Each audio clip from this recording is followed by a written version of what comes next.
Hello नमस्कार प्यारे विद्यार्थियों। शिक्षा युग के ऑनलाइन प्लेटफॉर्म पर आप सभी का एक बार फिर से हार्दिक अभिनंदन है। हम पढ़ रहे थे मध्यकालीन भारत और मध्यकालीन भारत में आज आपका रहेगा लेक्चर नंबर 3। और मध्यकालीन भारत में हमने बताया था कि हमें दो बातें ही पढ़नी है यहाँ पे। एक दिल्ली सल्तनत को पढ़ना है और एक मुगल काल को पढ़ना है।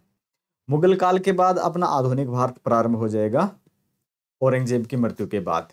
और यहाँ हमें दिल्ली सल्तनत पढ़ना है। तो दिल्ली सल्तनत इतना भी नहीं है कि हमने एक दिन में कंप्लीट कर लिया। दिल्ली सल्तनत में कई वंश हुए हैं, जैसे कि हमने पहले लेक्चर में पढ़ा था दिल्ली सल्तनत का गुलाम वंश। तो दिल्ली सल्तनत का आज ये दूसरा लेक्चर रहेगा और आज पढ़ेंगे हम खिलजी वंश के बारे में। और खिलजी वंश के बारे में हम पढ़ेंगे जलालुद्दीन खिलजी और अलाउद्दीन खिलजी के बारे में। यहाँ कुल मिला के 5 शासक हुए हैं खिलजी वंश में। जलालुद्दीन इसके संस्थापक होते हैं और अलाउद्दीन खिलजी यहाँ के सबसे बड़े शासक होते हैं, यानी कि क्षेत्र विस्तार ये सबसे ज्यादा करते हैं। दिल्ली सल्तनत का सेकंड लेक्चर है और मध्यकालीन भारत का ये आपका तीसरा लेक्चर है। अब जो बात ध्यान में रखने की है कि ये दो ही नाम क्यों लिखे, मैंने 5 बताया तो 3 नाम कहाँ गए। वो 3 नाम बाद में आएंगे, लेकिन वो कोई खास शासक नहीं होते, खास बड़े शासक नहीं होते हैं। हमारे जानकारी के लिए हम बिल्कुल पढ़ेंगे इस अध्याय में, इस लेक्चर में। लेकिन जो सबसे बड़े जो क्षेत्र विस्तार करते हैं ना, वो खिलजी कौन करते हैं? अलाउद्दीन खिलजी करते हैं। इनके बारे में पढ़ना काफी महत्वपूर्ण हो जाता है कि संपूर्ण भारत पर ये विजय अभियान जारी करते हैं। उत्तर भारत के क्षेत्रों में और दक्षिण भारत के क्षेत्रों में अलग अलग जगह पे ये अभियान जारी करते हैं। तो और इनकी प्रशासनिक व्यवस्था भी बहुत ही जबरदस्त तरीके की है। तो जैसे कि खिलजी वंश अलाउद्दीन खिलजी के बारे में राजनीतिक अभियान देखेंगे ना आप, तो उत्तर भारत के विजय अभियान और दक्षिण भारत के विजय अभियान देखेंगे। तो जैसे गुजरात पर रणथंभौर पर, चित्तौड़ पर, मालवा पर, मारवाड़ पर, जालोर पर, देवगिरी पर। दक्षिण में बात करें तो देवगिरी पर, वारंगल पर, पांडे, देवगिरी पर 2 बार आक्रमण है। तो ऐसा कुछ है। और फिर यहाँ की शासनिक व्यवस्था है, जो प्रशासन की व्यवस्था है, बाजार व्यवस्था, यहाँ से क्वेश्चन हमेशा आता बाजार व्यवस्था से। और यहाँ पे इन्होंने काफी सुधार किए, काफी कुछ परिवर्तन किया है अलाउद्दीन खिलजी ने।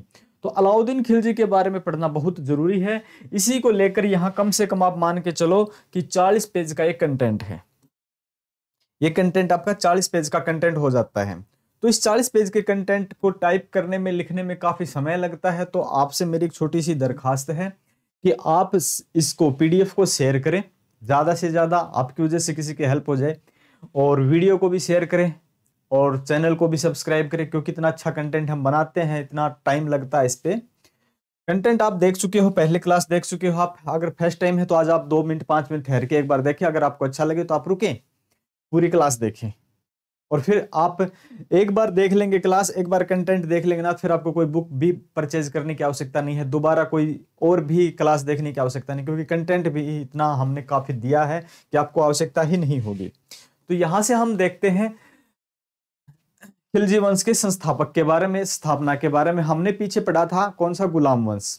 और गुलाम वंश में जितने भी शासक हुए हैं, उनकी प्रशासनिक व्यवस्था, रजिया सुल्तान जैसी जो जो वहां पे कहानी हुई थी, हमने देखा था। तो मैं यहाँ बात करूंगा छोटी कहानी समझाने की और ज्यादा फैक्ट्स बताने की। क्योंकि कई बार क्या होता है कि हिस्ट्री में कहानी इतनी ज्यादा बता दी जाती, फैक्ट्स कम बता दिए जाते हैं। तो एग्जाम में कहानी नहीं फैक्ट्स आएंगे, तो आपको समझ में आ जाए, इसलिए छोटी मोटी कहानी भी बताई जा सकती है। अदरवाइज फैक्ट्स ज्यादा जरूरी होते हैं एग्जाम को क्रैक करने के लिए। तो आप फोकस करेंगे फैक्ट्स पर, न कि कहानियों पर। तो हम स्टार्ट करते हैं जलालुद्दीन फिरोज शाह खिलजी के। जलालुद्दीन फिरोज खिलजी ये संस्थापक होते हैं खिलजी वंश के। इनका कार्यकाल लगता है 1290 से 1296 तक। देखते हैं इनके बारे में। जलालुद्दीन फिरोज खिलजी ने बलबनी वंश के अंतिम शासक थे समुद्दीन क्यूमर्स, जो कि बताया गया था कि करीब 3 वर्ष के ही आयु में इनको शासक बना दिया जाता है। वहां पे भी लास्ट में चल के गयासुद्दीन बलबन यानी कि बलबन के बारे में देखते हैं, तो काफी वो होता है, एक अच्छे क्षेत्र विस्तार करते हैं, अच्छा काम करते हैं। लेकिन उनके बाद के जो वंशज है आपस में छोटी छोटी लड़ाइयां करके, यानी कि कोई भी वंश, जैसा भी वंश हिस्ट्री में, इतिहास में जैसा भी देखोगे ना, तो उनके समाप्त होने के या फिर उनके अंतिम पड़ाव में ऐसी कहानियां होती हैं। फिर नए वंश की ही स्थापना हो जाती है और उसी कंडीशन से वो वंश गुजरा, इस वंश की स्थापना हुई। और ये भी लास्ट में चल के कुछ ऐसी परिस्थितियों से गुजरेगा कि यानी कि गृह युद्ध हो जाता है। कोई भी वंश पढ़ोगे, जब तक गृह युद्ध नहीं होगा तो तब तक वो वंश चलता रहेगा। और गृह युद्ध होने पर कोई दूसरी शक्ति आक्रमण कर देगी, हावी हो जाएगी उस पर, और उसका विलय करके अपने आप पे सत्ता स्थापित कर लेती है। तो समुद्दीन क्यूमर्स की हत्या कर 13 जून 1290 को अपना राज्याभिषेक करा। खिलजी वंश की स्थापना की किसने? जलालुद्दीन फिरोज खिलजी ने। और इनके भतीजे या फिर इनके दामाद, भतीजे इनके दामाद है कौन? अलाउद्दीन खिलजी। तो अलाउद्दीन खिलजी के बारे में देखते हैं कि इनके भाई की डेथ हो जाती है तो उसका पालन पोषण कौन करते हैं? अलाउद्दीन खिलजी का यही खुद करते हैं और इनको दक्षिण का शासक यानी कि सूबेदार नियुक्त कर देते हैं। आगे चल के देखते हैं जलालुद्दीन ने किलोखरी को अपनी राजधानी बनाया। तो अपनी राजधानी को किसने बनाया था? जलालुद्दीन खिलजी ने अपनी राजधानी कहां बनाया? देखो ये एग्जाम के पॉइंट से जरूरी होते हैं। किलोखरी को अपनी राजधानी बनाया। शासक बनते समय जलालुद्दीन की आयु करीब 70 साल थी, यानी कि बुढ़ापे की उम्र में तो बेचारे शासक बनते हैं, तो पता है कि रेस ज्यादा लंबी तो लगने वाली है नहीं, ये गाड़ी ज्यादा लंबी दूरी की नहीं है। जलालुद्दीन प्रथम सुल्तान था जिसने हिंदुओं के प्रति उदार दृष्टिकोण अपनाया था। हिंदुओं के प्रति उदार दृष्टिकोण अपनाने वाला शासक कौन था? तो वो था जलालुद्दीन खिलजी, जलालुद्दीन फिरोज खिलजी। पूरा नाम जलालुद्दीन फिरोज खिलजी। जलालुद्दीन ने मंगोलों को परास्त किया और मंगोलों को सबसे ज्यादा आक्रमण अलाउद्दीन के समय में हुआ है और अलाउद्दीन ने स्पेशल एक रणनीति बनाई मंगोलों से आक्रमण से बचाव के लिए। आगे चल के हम वो भी पढ़ेंगे, उसके भी डेटा देखेंगे। उसने अपनी बेटी की शादी चंगेज खां के नाती उलुग से कर दी, यानी कि रिश्तेदारी कर ली ताकि वहां से हमारा बचाव हो सके। जलालुद्दीन प्रथम सुल्तान था जिसकी नीति अन्य व्यक्तियों को प्रसन्न करना था। उससे पहले क्या था कि राजा को अपना ही काम करना था, ये चाहता कि आम जनता को भी मैं खुश करके चलूं। और इसने हिंदुओं के प्रति भी एक उदार यानी कि एक सामान्य एक प्यार भरा दृष्टिकोण इन्होंने अपनाया हिंदुओं के प्रति भी। लेकिन इन्होंने एक काम और भी किया है जो कि थोड़ा सा गलत लगता है। उसने ईरान के एक धार्मिक फकीर होते हैं सीदी मोला, ईरान के धार्मिक फकीर, इनको हाथी के पैरों तले कुचलवा दिया, यानी कि उनकी हत्या करवा दी हाथी के पैरों तले कुचलवा कर। तो ये क्वेश्चन जो जरूरी क्वेश्चन है ना, तो ये भी आता है हिंदुओं के प्रति उदार दृष्टिकोण अपनाने वाले शासक कौन थे? जलालुद्दीन खिलजी। ईरान के फकीर को हाथियों तले कुचलवाने वाले कौन थे? जलालुद्दीन खिलजी। या जलालुद्दीन खिलजी ने किसको हाथियों के पैरों तले कुचलवा दिया? तो आप कहोगे फकीर सीदी मोला को। तो ऐसे ऐसे पॉइंट्स हैं जो याद करने के होते हैं, जो जरूरी होते हैं। ये फैक्ट्स बहुत ही जरूरी होते हैं। नेक्स्ट पॉइंट पे चलते हैं। सुल्तान के भतीजे अलाउद्दीन यानी कि अलाउद्दीन खिलजी ने देवगिरी के यादव राजा को हरा दिया और वहां से धन अर्जित किया, काफी धन अर्जित किया। पहले भी ये क्या करता था? धन अर्जित करता था, जहां से भी लूटमार होती थी धन अर्जित करके थोड़ा सा शासक को दे देते थे। इस बार क्या किया इन्होंने? अच्छा खासा धन हो गया, तो अच्छी खासी धन दौलत होने के बाद आदमी का पता ही है, इंसान का पता ही वो क्या करता है। इसने भी क्या कर दिया? धोखे से अपने चाचे की हत्या कर दी और चाचे की हत्या करने के बाद खुद शासक बन गया। अब शासक कौन बन गया? अलाउद्दीन खिलजी, जो इनके भाई का लड़का होता है। अलाउद्दीन खिलजी शासक बन जाता है। अलाउद्दीन खिलजी का समय रहता है 1296 से 1316 तक, करीब 20 साल का। 1296 से 1316 तक करीब 20 साल का शासनकाल रहता है। तो इनके बारे में देखते हैं। 20 साल के दौरान ये उत्तर भारत दक्षिणी भारत पर अनेकों अभियान करते हैं। अभियानों की एक बार मैं लिस्ट आपको दिखा चुका हूं, पॉइंट टू पॉइंट आगे हम पढ़ेंगे। तो पहले थोड़ी सी कहानी समझ लेते हैं। तो ये अलाउद्दीन खिलजी सुल्तान बनते हैं 22 अक्टूबर 1296। ये वगैरह डेट कुछ याद रखनी फिक्स नहीं होती है, ये वैसे ही है। जो स्टोरी है, जो कहानी है, वो ध्यान में रखें। अलाउद्दीन खिलजी ने अपना राज्याभिषेक है बलबन के लाल महल में करवाया था। अलाउद्दीन ने अपना अभिषेक कहाँ करवाया था? बलबन के राज्य महल में, लाल महल जो था उसमें करवाया था। अलाउद्दीन के बचपन का नाम अली गुरसाप था। अली गुरसाप इनके बचपन का नाम था। बचपन का नाम क्या था? अली गुरसाप। ये भी एग्जाम में पूछा है, अली गुरसाप बचपन के नाम। अलाउद्दीन ने अपनी राजधानी सिरी, दिल्ली के पास है, सिरी को अपनी राजधानी बनाया, वहां पे अपनी राजधानी स्थापित कर ली थी। उसने मंगोलों के खतरे से निपटने के लिए बलबन की लौह रक्त नीति, जो कि रक्त और तलवार, खून के बदले खून की नीति को अपनाया। किसने? इसने फिरोज, क्या नाम था इनका? अलाउद्दीन खिलजी ने। फिर क्या है? अपनी प्रारंभिक सफलताओं से उत्साहित होकर अलाउद्दीन ने सिकंदर द्वितीय या सिकंदर सानी की, ये भी कई बार एग्जाम में पूछा जाता, सिकंदर द्वितीय या सिकंदर सानी की उपाधि किसने ली थी? किसकी उपाधि थी सिकंदर सानी? अलाउद्दीन खिलजी की थी सिकंदर सानी या सिकंदर द्वितीय। अपनी जो प्रारंभिक सफलता से उनसे उत्साहित होकर इन्होंने सिकंदर सानी की उपाधि धारण की, सिकंदर सानी या फिर सिकंदर द्वितीय की उपाधि धारण की। अलाउद्दीन ने अपनी सेना को नकद वेतन प्रारंभ कर दिया। ये पहले शासक थे, यानी कि ऐसा नहीं कि आपको कोई क्षेत्र विशेष दे दिया, वहां से जो आमदनी आएगी वो आपकी नहीं, आपको ना कुछ नहीं, सब कुछ राजा का है। आपको अपनी वेतन मिलेगा, आपको सैलरी मिलेगी काम करने के लिए। इन्होंने स्पेशल सेना इकट्ठी की हुई थी जो कि इसकी रक्षा के लिए हमेशा दिल्ली में अवेलेबल रहती थी। तो वेतन देना प्रारंभ कर दिया। और उसने स्थायी सेना, इससे पहले स्थायी सेना का कोई खास विशेष नहीं था, स्थायी सेना। अब ऐसे नहीं है कि जरूरत पड़ी तो सेना को बुला लिया, जरूरत नहीं है तो अपने पास कोई सेना ही नहीं है। जैसे लगा कि कोई आक्रमण होने वाला है तो हमने क्षेत्रीय लोगों को इकट्ठा करके सेना को बना लिया। इसने ऐसा नहीं किया, इसने अपनी मनपसंद सेना को इकट्ठा किया था। घोड़े दागने की व्यवस्था को क्या था, यानी कि घोड़े दागने का मतलब था सिलेक्टेड घोड़े थे, उन पे निशान लगा दिए जाते थे। ऐसा नहीं कि कोई भी सैनिक कैसा भी घोड़ा ले आएगा, राजा से पैसे लेता रहेगा घोड़े के बदले में, और युद्ध में वो घोड़ा काम ही नहीं करता अच्छे से। तो घोड़े भी मतलब अच्छे सिलेक्टेड ही घोड़े थे इनके। तो इन्होंने जो सैनिक व्यवस्था थी ना, बड़ी सुदृढ़ व्यवस्था बनाई थी, स्ट्रॉन्ग व्यवस्था बनाई हुई थी इन्होंने। दिल्ली के शासकों में से अलाउद्दीन खिलजी के पास विशाल और स्थायी सेना थी। उसके शासनकाल में मुस्लिम राज पूरे भारत में फैल गया था। इससे पहले पूरे भारत में मुस्लिम राज नहीं फैल पाया था, लेकिन इनके शासनकाल में उत्तर दक्षिण पूर्व पश्चिम चारों तरफ फैल गया था। अलाउद्दीन खिलजी ने घोड़ों को दागने और सैनिकों को हुलिया लिखने की प्रथा प्रारंभ की थी। किस शासक ने, यानी कि अलाउद्दीन खिलजी ने। तो ये कई बार क्वेश्चन आता है एसएससी में, तो आता ही रहता था। पर यूपीएससी के बिहाफ से भी जरूरी है ये बातें, फैक्ट्स जरूरी है, कहानी जरूरी है। पर यूपीएससी के हिसाब से वो बहुत जरूरी होते हैं, इनके अभियान काफी जरूरी होते हैं, ये बात ध्यान में रखने की है। उसके शासनकाल के सबसे प्रमुख विशेषता बाजार व्यवस्था थी। बाजार व्यवस्था ये सबसे प्रमुख थी। ये बाजार व्यवस्था वाला पॉइंट है ना, ये तो बहुत ही जरूरी है, सबसे विशेषता थी इसकी। उसने भू राजस्व की दर को बढ़ाकर उपज का 1/2 भाग कर दिया। भू राजस्व यानी कि अगर आप हमारे क्षेत्र में रहते हो, आपके पास जो आमदनी आएगी, जितनी उपज होगी, उस उपज का पहले 1/4 से 1/6 तक होता था। अब क्या होगा, 1/2 यानी कि हाफ हो जाएगा। अगर आपको यानी कि 1/6 यानी कि मान लेते हैं आपको 6 क्विंटल गेहूं प्राप्त हुए हैं, तो आपको 1 क्विंटल मिलेंगे, छठा हिस्सा होता था। लेकिन उन्होंने 1/2 कर दिया, यानी कि 3 आपके 3 मेरे, 4 हैं तो 2 आपके 2 मेरे, 10 हैं तो 5 आपके 5 मेरे, यानी कि 50% इन्होंने कर दिया। वह पहला सुल्तान था जिसने भूमि के वास्तविक उत्पादन पर राजस्व निर्धारित किया था। अलाउद्दीन के शासनकाल में बाजार नियंत्रण और माप तोल पर नजर रखने के लिए, माप तोल पर नजर रखने के लिए, जैसे कि आपने मूवी देखी हो ना, एक दिन का जो सीएम होता है, वो कौन सी मूवी, नायिका क्या, उसमें वो देखते हैं ना, जो तराजू होता है, तराजू में नीचे चुंबक लगा के रखते हैं, गलत पैमाना करते हैं। इसने भी वही किया, अगर जो कोई गलत पैमाना करेगा उसका मांस काट लिया जाए। अब गजब गजब की इन्होंने क्या सजाएं दी हैं, यानी कि कोई भी आदमी गलत चाहकर भी नहीं कर सके।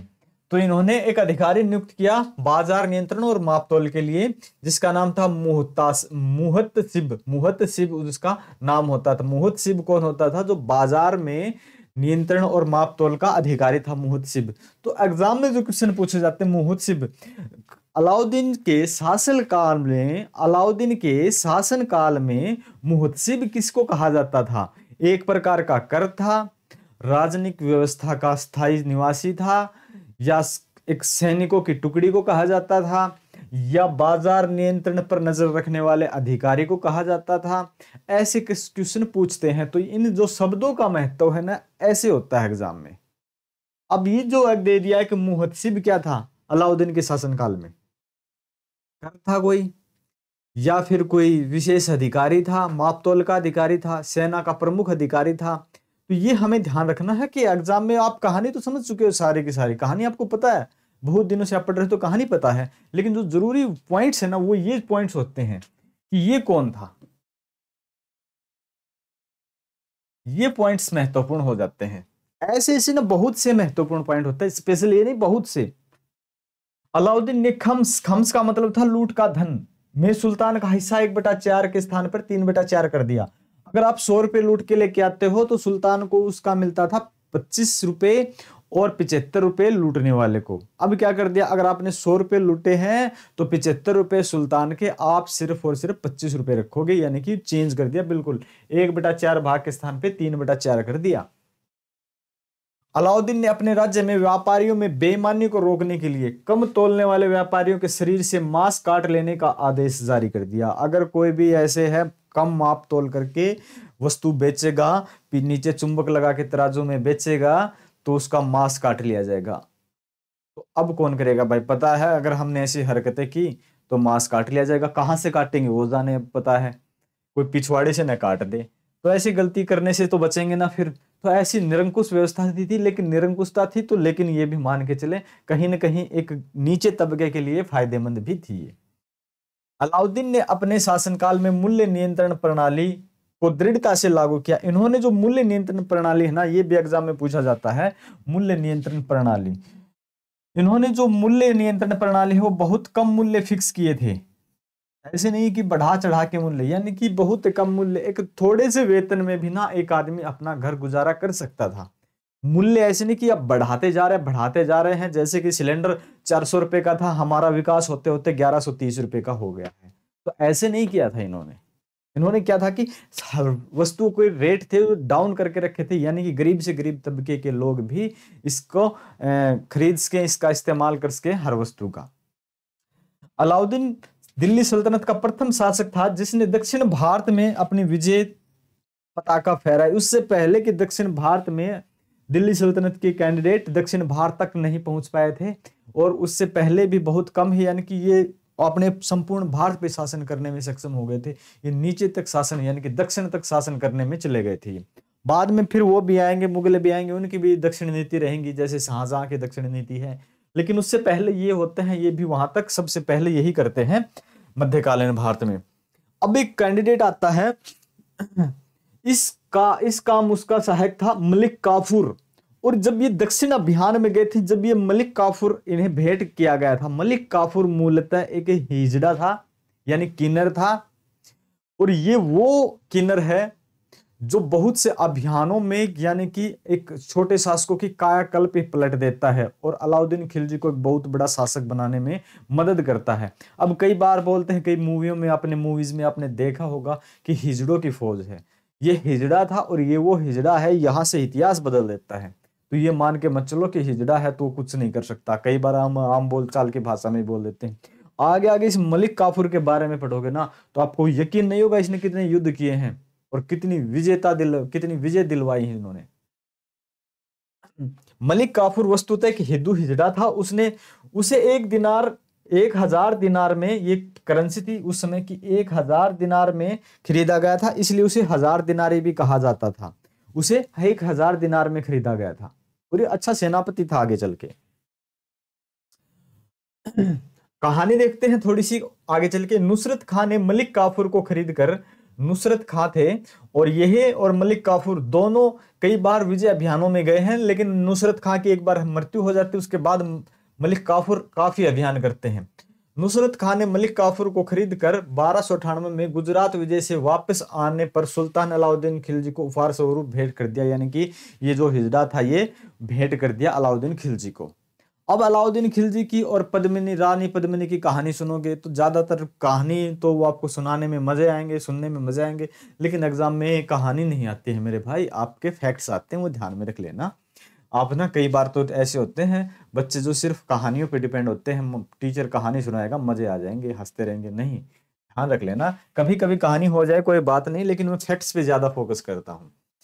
1307 में अलाउद्दीन ने मलिक काफूर को मलिक नाइब बना दिया।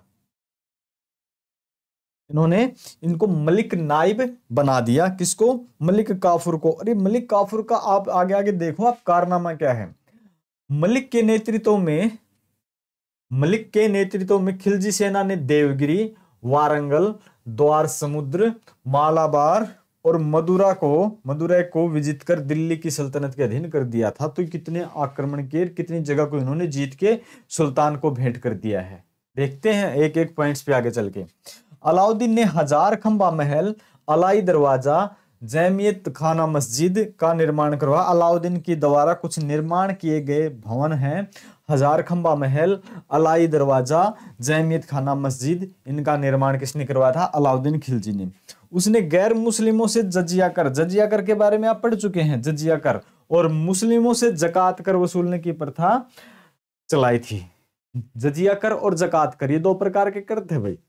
जजिया कर में क्या था कि आप गैर मुस्लिम हैं और उस क्षेत्र में रहते हैं तो आपको रहने के लिए टैक्स दिया जाएगा। ये तो मुस्लिमों को देना नहीं था, फिर इनके लिए कुछ इसी प्रकार का टैक्स इन्होंने जकात कर चलाया हुआ था, जकात कर चला दिया। राज्य में राशनिंग व्यवस्था लागू करना अलाउद्दीन की नई सोच थी। राशनिंग व्यवस्था लागू करने वाले ही अलाउद्दीन खिलजी होते हैं। सर्वप्रथम उलेमा वर्ग के प्रभाव से स्वतंत्र होकर शासन करने का श्रेय अलाउद्दीन खिलजी को। उलेमा वर्ग क्या है? उलेमा वर्ग, उलेमा वर्ग से आप क्या समझते हैं? तो उलेमा वर्ग के बारे में हम आगे चल के बताएंगे। हमने यहाँ एक उलेमा वर्ग के बारे में लिखा था। कहाँ भाई? उलेमा वर्ग के बारे में स्पेशल एक पेज लगाया था ना उलेमा वर्ग का। उलेमा वर्ग, ये है आपका उलेमा वर्ग। इस्लामी धर्म आचार्यों तथा शरीयत कानून के रूढ़िवादी व्याख्याकारों को उलेमा कहा जाता था। वास्तव में इस्लामी कानून, शरीयत, कुरान और हदीस पर आधारित है। ये उलेमा क्या था भाई? उलेमा था इस्लामी धर्म आचार्यों तथा शरीयत कानून के जो रूढ़िवादी व्याख्याकार हैं उनको उलेमा कहा जाता था। तो इन्होंने उलेमा वर्ग से बाहर निकल के उनकी अवहेलना करके काम किए हैं। किसने? अलाउद्दीन खिलजी ने।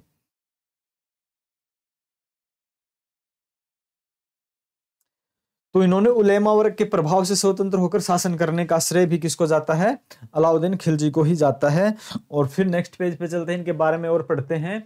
अलाउद्दीन के दरबार में प्रमुख विद्वान थे अमीर खुसरो और हसन देहलवी। अलाउद्दीन ने मलिक याकूब को दीवान ए रियासत नियुक्त किया। किसको?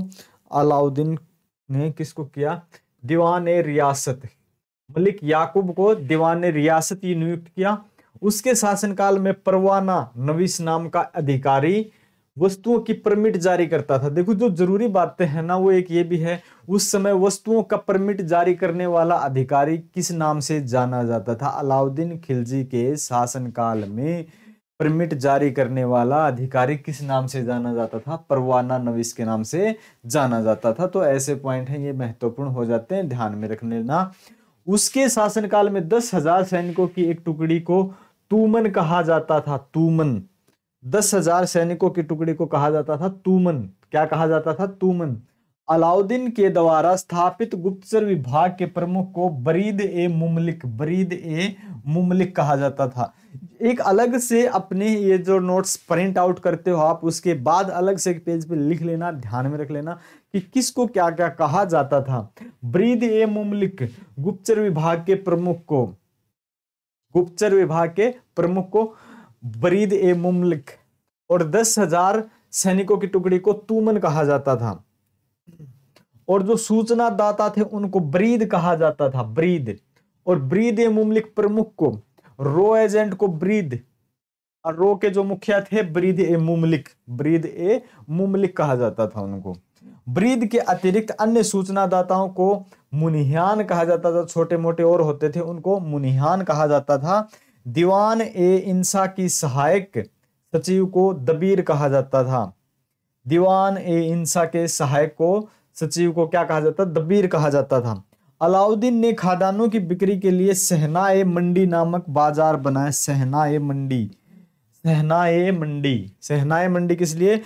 खाद्यान्नों की बिक्री के लिए, यानी कि एक सहनाए मंडी बना दी जिसका नाम था सहनाए मंडी। यहाँ पे आपको खाद्य बिक्री के सामान मिलेंगे, खाद्य के सामान जिनको खरीदने हैं वो भी यहाँ पहुंचे, जिनको बेचना है वो भी यहाँ पे पहुंचे, सब्जी मंडी की तरह। प्राकृतिक विपदा से बचने के लिए शासकीय अन्न भंडारों की स्थापना की गई थी, यानी कि अफसीआई की भी स्थापना की हुई थी। देख सकते हो आप यहाँ पे शासकीय अन्न भंडार, जैसे आज के समय अफसीआई है ना, अफसीआई फूड कॉर्पोरेशन ऑफ इंडिया, उनके गोदामों में काफी मात्रा में अनाज भरा रहता है। तो यहाँ इन्होंने भी कुछ इस प्रकार से व्यवस्था की हुई थी। अगर कोई भी अनहोनी हो जाए, आकस्मिक विपत्ति आ जाए, तो ऐसी स्थिति में यानी कि जनता भूखी न रहे। और इन्होंने अच्छा काम भी किए हैं। आधा मन राशन व्यक्ति यानी कि एक परिवार को मिल गया, ऐसे भी इन्होंने व्यवस्था की थी। आगे चल के देखोगे आप। सराय अदल यहाँ वस्त्र, शक्कर, मेवा, जड़ी बूटी, दीपक का तेल व अन्य निर्मित वस्तुएं बिकने के लिए आते थे। अलाउद्दीन बर्नी लिखित तारीख फिरोजशाही से अलाउद्दीन खिलजी की आर्थिक नीतियों की जानकारी मिलती है। राजस्व सुधारों के तहत अलाउद्दीन खिलजी ने मिल्क इनाम मिल्क इनाम व वक्फ के रूप में दी गई भूमि को वापस लेकर उसे खालसा भूमि बदल दिया। यानी कि इनका मतलब क्या था कि किसी प्रकार से जो भूमि दी गई है, जैसे कुछ लोग धनाढ्य हैं, जो अच्छे बड़े लोग हैं, वो क्या करेंगे, यानी कि या तो उनके पास अच्छा पैसा होगा, वो राजा का विद्रोह करेंगे, सेना इकट्ठी कर सकते हैं। तो ऐसे ऐसे लोगों से उन्होंने क्या कर लिया, वापस धन लेकर खालसा भूमि में चेंज कर दिया। यानी कि सब सामान्य होंगे, अगर कोई बड़ा होगा, जैसे कि आज के समय में आप मानते हो, कई बार एग्जांपल लेते हैं कि भाई मोदी बेचारे क्या करें, अडानी है, अदानी है, और वो क्या ना क्या अडानी है, अंबानी है, उनके सारे सरकार चलती या ना चलती वो तो अलग बात है, लेकिन आमतौर पे लोग बोल देते हैं कि भाई मोदी ये करे तो कल को खरीदे ना ले उसको। तो ऐसे ही इन्होंने सोचा कि कोई ना कोई ऐसे तुम्हारे सामने कोई दिक्कत क्रिएट करेगा, इससे पहले सभी की भूमि खरीद के अपने खालसा भूमि में चेंज कर दो। कोई विद्रोह ही नहीं कर पाएगा, अपने बराबर का ही नहीं रहेगा तो विद्रोह कैसे कर पाएगा, बराबर का आदमी तो टक्कर ले सकता है। मूल्य नियंत्रण को सफल बनाने में अलाउद्दीन द्वारा नियुक्त मुहत्सिब, यानी कि हमने मुहत्सिब पढ़ा था ना, जो अधिकारी थे मुहत्सिब, नाजिर जो नापतोल के अधिकारी महत्वपूर्ण थे। अलाउद्दीन के शासनकाल में मंगोलों ने भारत पर अंतिम आक्रमण किया था। इससे पहले यानी कि कुल 7 बार आक्रमण किया है, लेकिन अलाउद्दीन ने हर बार उनके आक्रमण को निष्फल कर दिया। अलाउद्दीन ने हर बार उनके आक्रमण को निष्फल कर दिया था और उनके लिए स्पेशल रणनीतियां भी बनाई थी। तो जो बार बार आक्रमण कर देते थे ये मंगोल, और इनसे निपटने के लिए खास रणनीतियां बनाई थी, और 7 बार आक्रमण किया और 7 बार ये इनको विफल कर देते हैं, और अंतिम आक्रमण भी इनके साथ ही होता है। तो देखते हैं उनके प्रति इन्होंने क्या नीतियां अपनाई थी, क्योंकि इतनी बर्बर निरंकुश जाति थी ये मंगोल। अगर ये यहाँ पे आ जाते तो यहाँ आम जनता को लूटते सोटते तहस नहस कर देते। तो इनसे बचने के लिए इन्होंने सोचा और समझा कि स्पेशल रणनीतियां बनानी पड़ेंगी, अन्यथा हमारा आम जन है वो दुष्प्रभावित होगा, उसको जान मान की काफी हानि हो सकती है।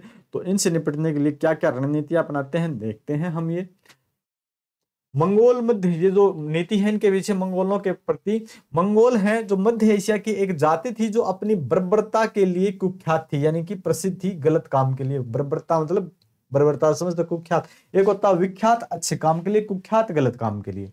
वह न केवल विजित क्षेत्रों को लूटते थे, जो क्षेत्रों को जीत लेते थे तो आमतौर पे उनको लूटते थे। ऐसा नहीं कि लूटने के बाद उन क्षेत्रों को तहस नहस भी कर देते थे। कई बार तो कुछ शासक तो क्या करते थे, जीतने के बाद उसके अपने कंट्रोल में कर लेते थे, तो यहां से जो टैक्स आएगा अपने पास आएगा। कुछ क्या था कि जीतने के बाद उनको लूट लेते थे, और कुछ क्या करते थे, ये तो लूटते भी, टैक्स लूटते सब कुछ और तहस नहस भी कर देते थे। तो मंगोलों ने अलाउद्दीन खिलजी के साम्राज्य पर कुल 7 बार आक्रमण किए थे। अलाउद्दीन खिलजी ने सफलतापूर्वक 7 बार मंगोलों को पराजित किया तथा दिल्ली सल्तनत को सुरक्षित बनाए रखा। उन्होंने मंगोलों से निपटने के लिए अलाउद्दीन ने न केवल सैन्य आक्रामकता का सहारा लिया, बल्कि बलबन की लौह रक्त नीति का भी इस्तेमाल किया। लौह के खून के बदले खून। उत्तरी पश्चिमी सीमा जहां से ये मंगोल आते थे, आक्रमण करते थे, वहां पे इन्होंने अलग से एक सैन्य टुकड़ी लगाई, यानी कि एक सेना अलग से ही। जैसे कि आप देखते हो आईटीबीपी लगाई हुई है भारत सरकार ने, तिब्बत की साइड, चाइना की साइड, इस प्रकार से इन्होंने भी एक अलग से टुकड़ी बनाई हुई थी। साथ ही अलाउद्दीन ने अपने जो कुशल सेनापति थे जफर खां, गाजी मलिक इत्यादि को मंगोलों के विरुद्ध सैन्य अभियान में लगाया। इसके अतिरिक्त मंगोलों ने सुरक्षा के लिए अलाउद्दीन ने अनेक पुराने किलों की मरम्मत भी करवाई, जो पुराने किले थे उनकी मरम्मत करवाई, और सीरी को अपनी राजधानी बनाकर उसे किलेबंदी भी की। यानी कि किसी भी कंडीशन में ये अपने क्षेत्र में, अपने देश में ये इनकी एंट्री नहीं होनी चाहिए, ये अपने देश के अंदर नहीं घुस सकने चाहिए। कलर कुछ इस प्रकार का है, स्क्रीन पे कैसा दिखता है, हाँ आपको अच्छे से दिख रहा है ना भाई, क्लियर दिख रहा है। तो ये इनकी रणनीतियां थी मंगोलों के प्रति। फिर अलाउद्दीन खिलजी की मृत्यु है वो 5 जनवरी 1316 में हो जाती है, जलोदर रोग से इनकी मृत्यु हो जाती है। और 1316 में अलाउद्दीन की मृत्यु के पश्चात उसके 5-6 वर्षीय पुत्र शहाबुद्दीन को सुल्तान बनाकर मलिक काफूर ने सत्ता हथिया ली। सत्ता अपने हाथों में ले लेते हैं कौन, मलिक काफूर, जो एक हिंदू हिजड़ा थे। मलिक काफूर, मैंने बताया था कि लोग बोलते हैं हिजड़ों की फौज है, ये वो कैंडिडेट है जो यहाँ पे सब कुछ बदल देता है लास्ट में, यानी कि ये एक बार तो सत्ता भी अपने हाथ में ले लेता अलाउद्दीन खिलजी के बाद। वो बात अलग है, लास्ट में इनकी भी हत्या कर दी जाती है और 2-3 छोटे छोटे समय के लिए छोटे छोटे शासक होते हैं और फिर ये वंश खत्म हो जाता है, फिर अगला वंश आता है, फिर अपना तुगलक वंश आता है। लेकिन अभी खत्म नहीं हुआ, अभी तो हम 10वें पेज पे पहुंचे। पेज यहाँ पे कुल मिला के 40 है, यहाँ पे देख रहे हो 10/40। कुछ ही दिनों में यानी कि करीब 35 दिनों बाद अलाउद्दीन के तीसरे पुत्र कुतुबुद्दीन मुबारक खिलजी ने मलिक काफूर की हत्या कर दी और स्वयं सुल्तान बन गया। कुतुबुद्दीन मुबारक खिलजी 19 अप्रैल 1316 में दिल्ली के सिंहासन पर बैठा। उसे नग्न पुरुष स्त्री की संगत बहुत पसंद थी। ये सन्नी लियोन के कैटेगरी का आदमी था। ये कभी कभी वह राज दरबार में स्वयं भी दरबारियों के बीच नग्न होकर दौड़ता था, यानी निवस्त्र होकर दौड़ता था। हरामखोर आदमी था। ऐसी हरकतें करते हैं क्या कभी? कुतुबुद्दीन मुबारक खिलजी ने खलीफा की उपाधि धारण की। जो कुतुबुद्दीन मुबारक थे, इन्होंने खलीफा की उपाधि धारण की। उसने स्वयं को इस्लाम धर्म का सर्वोच्च प्रधान माना, सर्वोच्च प्रधान, और स्वर्ग एवं पृथ्वी के अधिपति का खलीफा घोषित किया। तो ये भी जरूरी होता किसने, यानी कि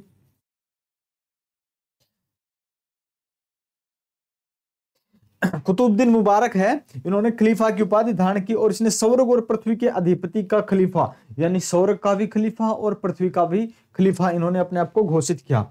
मुबारक के वजीर खुसरा खां थे, मुबारक के वजीर थे खुसरा खां। इन्होंने इनकी हत्या कर दी। इन्होंने समझा कि यार पता नहीं कैसा इंसान है यार, निवस्त्र होकर दौड़ता है, गलत करता है, यानी कि कैसा संदेश जाएगा समाज में, तो इनकी हत्या कर देते हैं।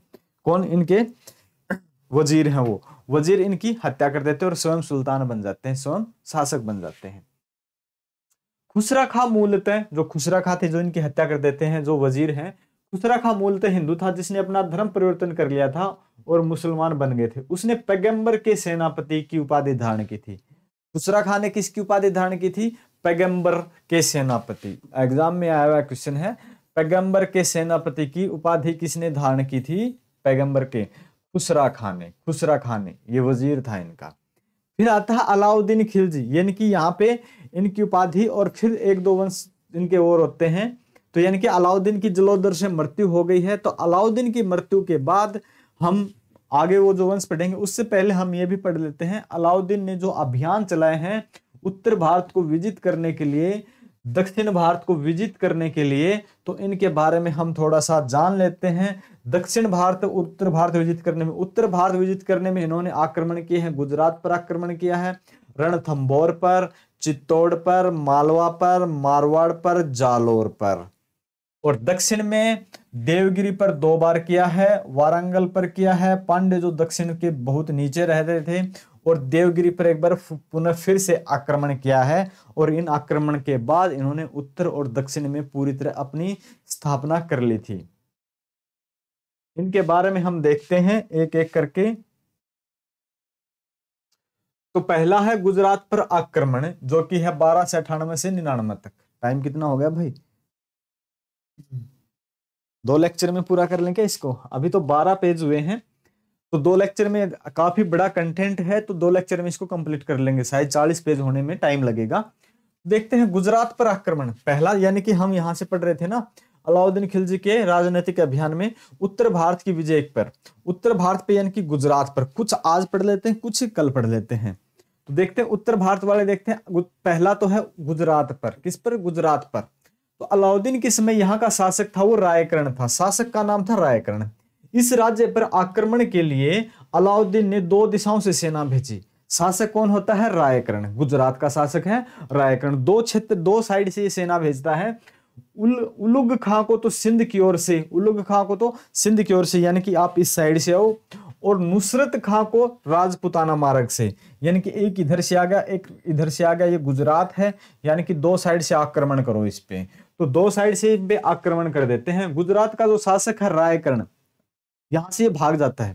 शासक रायकर्ण है, इस आक्रमण का सामना नहीं कर सका और वह दक्षिण में भाग गया। और रायकर्ण ने देवगिरी के शासक रामचंद्र देव के यहां जाके शरण ली। आगे चल के रामचंद्र को भी हरा देंगे ये। लेकिन अब क्या है कि अभी तक इनका क्षेत्र विस्तार यहीं तक है पहला। तो अब ये दक्षिण में भाग के कहां तक? रामचंद्र के पास जाके शरण लेते हैं। रामचंद्र के पास इन्होंने शरण ली। सुल्तान की सेना ने गुजरात विजय के बाद सूरत सहित कई नगरों व सोमनाथ मंदिर को लूटा। ये सोमनाथ मंदिर तो बेचारा लुटता ही गया कई बार। इसी राज्य के खंबात बंदरगाह पर आक्रमण के समय एक हिंदू किन्नर हिजड़ा किन्नर जिसका नाम था मलिक काफूर, नुसरत खान ने खरीदा, जो बाद में अलाउद्दीन ने दक्षिण अभियानों में प्रमुख सेनापति बनाया था, जिसके बारे में हम थोड़ा सा पढ़ के आए हैं। किसके बारे में? मलिक काफूर के बारे में थोड़ा सा हम पढ़ के आए, अभी ज्यादा नहीं पढ़ा हमने, अभी थोड़ा सा पढ़ा, आगे चल के बहुत कुछ पढ़ेंगे नुसरत खान के बारे में, ना सॉरी इसके मलिक काफूर के बारे में। मलिक काफूर को 1000 दिनारी कहा जाता था क्योंकि इसको 1000 दिनार में खरीदा गया था, 1000 दिनार में इसको खरीदा गया था, इसलिए इसको 1000 दिनारी बोला जाता था। दूसरी जो विजय होती है वो रणथंभौर की विजय होती है। कौन सी होती है? रणथंभौर की विजय। रणथंभौर राजपुताना का सबसे शक्तिशाली राज्य माना जाता है। राजपुताना का सबसे शक्तिशाली शासक कौन माना जाता है? रणथंभौर। यह पहले दिल्ली राज्य का अंग रह चुका था, दिल्ली राज्य का पहले अंग रह चुका था। अलाउद्दीन खिलजी के आक्रमण के समय यहाँ का शासक था हमीर देव। अलाउद्दीन ने जब यहाँ पे आक्रमण किया था तो यहाँ का जो शासक होता है कौन? हमीर देव। तो हमीर देव क्या करता है? सुल्तान ने रणथंभौर पर जब आक्रमण किया तो वहां के उलुग खां और नुसरत खां को भेजा था, उलुग खां और नुसरत खां को, और शासक कौन होता है? हमीर देव। माना जाता है कि यहाँ की लगभग 1 साल तक सुल्तान की सेना को कुछ भी सफलता नहीं मिलती है, कुछ भी सफलता नहीं मिलती है। लेकिन जब यहाँ का जो शासक हमीर देव, इनका सेनापति धोखा दे जाए, इनके साथ मिल जाए, तो देखो हार तो लाजमी है। घटना कुछ इस प्रकार की होती है। अंत में 1301 में हमीर देव का जो प्रधानमंत्री है, जिनका नाम है रणमल, ठीक है, जिनका क्या नाम है? रणमल। नाम तो रण से है, ठीक है, लेकिन क्या करते हैं? रणमल क्या करते हैं? सुल्तान से जा मिलते हैं और राणा हमीर देव युद्ध में वीरगति को प्राप्त हो जाते हैं, और युद्ध में राणा हमीर देव है उनकी मृत्यु हो जाती है, वीरगति को प्राप्त हो जाते हैं। सुल्तान की तरफ से नुसरत खां भी इस युद्ध में मारा गया। नुसरत खां है सुल्तान की तरफ से, अलाउद्दीन खिलजी की तरफ से नुसरत खां मारा गया और वहां हमीर देव मारा गया। और जब ये नुसरत खां की तो यहां मृत्यु हो जाती है, इसके बाद जो आगे के जो अभियान रहेंगे ना, ज्यादातर अभियानों में फिर मलिक काफूर ही ज्यादा योगदान देता है। फिर तो एक देखते हैं तीसरे नंबर पे चित्तौड़ विजय। चित्तौड़ विजय रणथंभौर के पश्चात 1303 में अलाउद्दीन ने चित्तौड़ पर आक्रमण किया। ऐसा माना जाता है कि चित्तौड़ की रानी पद्मिनी की सुंदरता से प्रभावित होकर अलाउद्दीन ने चित्तौड़ पर आक्रमण किया था। तो जो मूवी आई थी आपने देखी होगी, वो रणबीर कपूर दीपिका पादुकोण की, तो आपने देखी होगी, देख लेना, कहानी सुननी है सुन लेना और कहीं से सुन लेना, पर मैं तो आपको फैक्ट्स ज्यादा बताना चाहूंगा क्योंकि एग्जाम में कहानी नहीं आएंगी, फैक्ट्स आएंगे। तो कहा जाता है कि इससे ज्यादा मतलब ज्यादा ही मुग्ध हो गए थे उनकी सुंदरता पर, तो उन्होंने कहा कि एक बार मुझे रानी के दर्शन करवा दो, मैं यहां से चला जाऊंगा। तो उन्होंने क्या कहा कि शीशे में दर्शन करा दिए थे, ऐसा बताया जाता है। पर जो भी है वो कहानियां होती हैं, एग्जाम में ये कहानियों का कोई महत्व नहीं होता है। मलिक मोहम्मद जायसी ने अपनी रचना पद्मावत में इसका उल्लेख किया। इस अभियान में अमीर खुसरो अलाउद्दीन के साथ था। अमीर जो खुसरो था अलाउद्दीन के साथ था। खुसरो के बारे में आपने देखी हो ना कहानी, वो जो कविताएं ऐसी होती हैं वो पढ़ी होंगी। इस समय चित्तौड़ का शासक राणा रतन सिंह था और रतन सिंह की पत्नी पद्मिनी थी।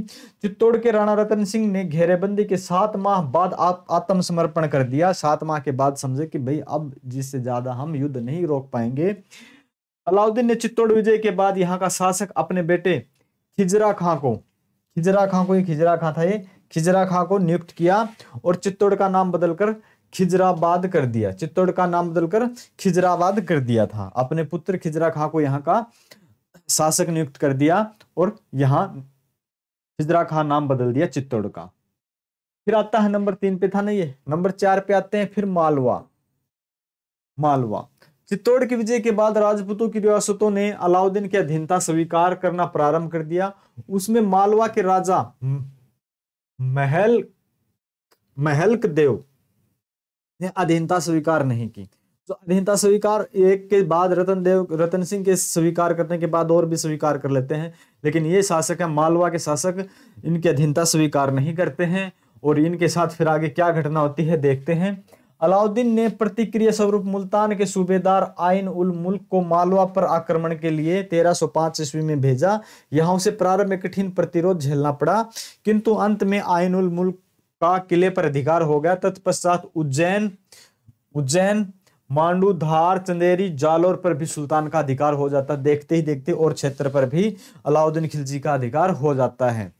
और ऐसे ऐसे करके संपूर्ण भारत को ये विजिट कर लेते हैं। फिर आता है नंबर मारवाड़ का, जो सबसे जबरदस्त जगह मारवाड़। 1308 में सुल्तान ने मारवाड़ को जीतने का प्रयास किया। मारवाड़ के परमार राजपूत शासक हैं शीतल देव ने कड़ा संघर्ष किया, बहुत ज्यादा इन्होंने लड़ाई लड़ी, इनके साथ संघर्ष किया, अंतिम दौर तक रोके रखा, लेकिन क्या अंततः उनकी मृत्यु हो जाती है। कमलुद्दीन गुर्ग को सेवान यानी मारवाड़ का शासक नियुक्त कर दिया, और कमलुद्दीन को यहाँ का शासक नियुक्त कर दिया गया। फिर आते छठे नंबर पे जालौर की विजय। कौन सी? जालौर विजय। जालौर विजय देखते हैं, यहाँ का शासक है कान्हन देव, ये परास्त हो जाते हैं। जालौर की विजय ने अलाउद्दीन खिलजी को राजस्थान विजय के लिए पूर्ण कर दिया, यानी कि अब राजस्थान पूरा है वो अब अलाउद्दीन खिलजी के अंतर्गत आ जाता है, पूरा नियंत्रण अलाउद्दीन खिलजी का हो जाता है। जालौर विजय के बाद उत्तर भारत के सारे क्षेत्रों पे धीरे धीरे करके जीत लेते हैं। आगे चलने वाले जो क्षेत्र आते हैं अपने, ये आते हैं अपने दक्षिण भारत के, और दक्षिण भारत के बारे में अभी देखते हैं हम। पानी कहाँ है? 1 मिनट देखो आप।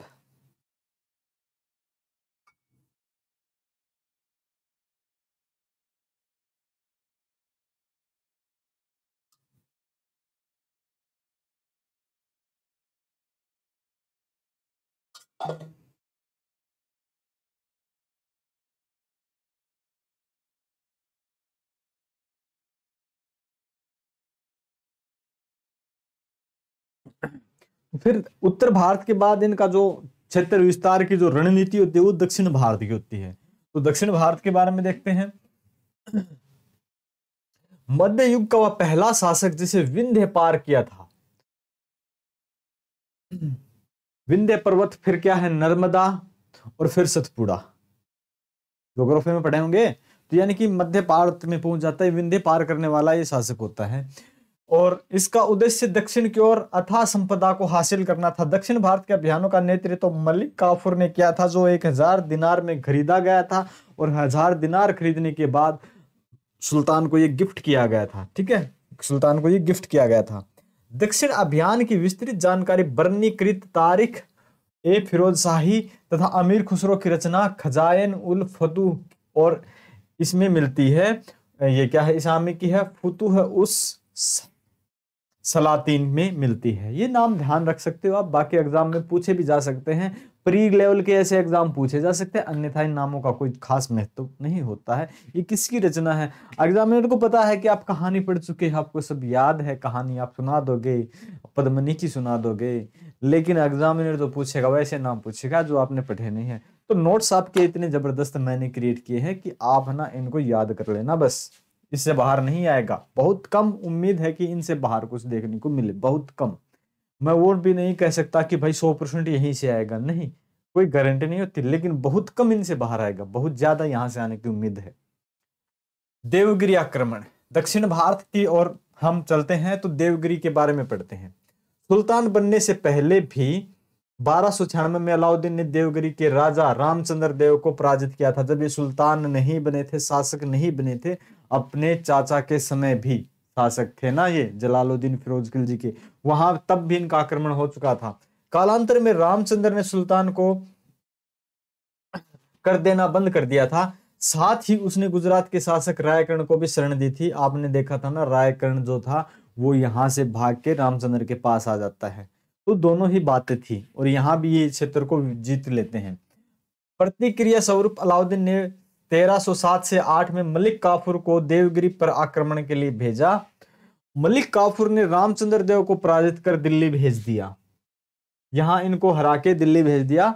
जाओ शासक से यानी सुल्तान से आप बातचीत करो, समझौता करो, जैसी भी आपकी स्थिति रहती है, सुल्तान क्या करते हो, देखो आपकी कंडीशन है, आप हार चुके हो हमसे। ऐसा माना जाता है कि अलाउद्दीन ने राजा के साथ अच्छा व्यवहार किया और उसे राय रायन की उपाधि दी, साथ ही उसका राज्य वापस कर दिया। इस व्यवहार से रामचंद्र इतना प्रभावित हुआ कि उसने फिर से कभी सुल्तान के विरुद्ध कोई विद्रोह ही नहीं किया, क्योंकि इन्होंने इज्जत से उपाधि दी और ठीक है जाओ भाई हम तुम्हें कुछ नहीं कहते, और इससे इतने प्रभावित हुए कि इन्होंने कभी फिर विद्रोह ही नहीं किया, और इनका राज्य भी इनको वापस कर दिया था, और अधीनता इन्होंने स्वीकार कर ही ली थी। फिर चलते हैं नंबर 2 पे, तेलंगाना। तेलंगाना या वारंगल की विजय, तेलंगाना अथवा वारंगल की विजय। 1303 में वारंगल के एसफल अभियान के कलंक को धोने के लिए अलाउद्दीन ने 1309-10 के बीच फिर मलिक काफूर के नेतृत्व में एक सेना भेजी। पहले भी यहां सेना भेजी थी, कुछ सफलता हासिल नहीं लगी थी, लेकिन उसी कलंक को धोने के लिए 1309-10 में फिर मलिक काफूर के नेतृत्व में सेना भेजते। मलिक काफूर बोलते हैं ना कि ये 1000 दिनारी है, ये वो 1000 दिनारी हैं जो पूरा दक्षिण भारत विजित करके दे देते हैं सुल्तान को। इस युद्ध अभियान में मलिक काफूर को देवगिरी के राजा रामचंद्र की सहायता भी प्राप्त हुई थी। मलिक काफूर और वारंगल के शासक प्रताप रुद्रदेव के बीच लड़े गए युद्ध में जल्द ही प्रताप रुद्रदेव ने समर्पण कर दिया, सुल्तान की अधीनता स्वीकार कर ली और उसे वार्षिक कर देना स्वीकार कर लिया। उसने कर लिया, ठीक है भाई, जो भी है हम आपकी अधीनता स्वीकार कर लेते, वार्षिक कर के रूप में आपको दिल्ली हम आपका कर पहुंचा देंगे, आपकी इनकम पहुंचा देंगे। तो ये भी अधिकार या अधीनता स्वीकार कर लेते हैं। तेलंगाना के काकतीय वंश के शासक प्रताप रुद्रदेव ने अपनी खुद की सोने की मूर्ति बनवाकर उसके गले में एक सोने की जंजीर डालकर आत्मसमर्पण हेतु मलिक काफूर के पास भेजी, और इसी अवसर पर जो आपका कोहिनूर का हीरा है वो भी दिया था, जो गोलकुंडा की वो क्या थी, गोलकुंडा से जो मिला था। तो इसी अवसर पर प्रताप रुद्रदेव ने मलिक काफूर को जो प्रसिद्ध कोहिनूर हीरा है वो भी दिया था। जो कोहिनूर हीरा के बारे में भी हम आगे पढ़ेंगे। तो कोहिनूर हीरा भी यहाँ दिया था, इसने अपनी सोने की मूर्ति बनाई, उसमें सोने की जंजीर डाली और मलिक काफूर को भेंट कर दी समर्पण के लिए, और कोहिनूर हीरा भी दिया था। कोहिनूर हीरा भारत से कौन ले गया था, कमेंट करके बताएं, कोहिनूर हीरा भारत से कौन ले गया था।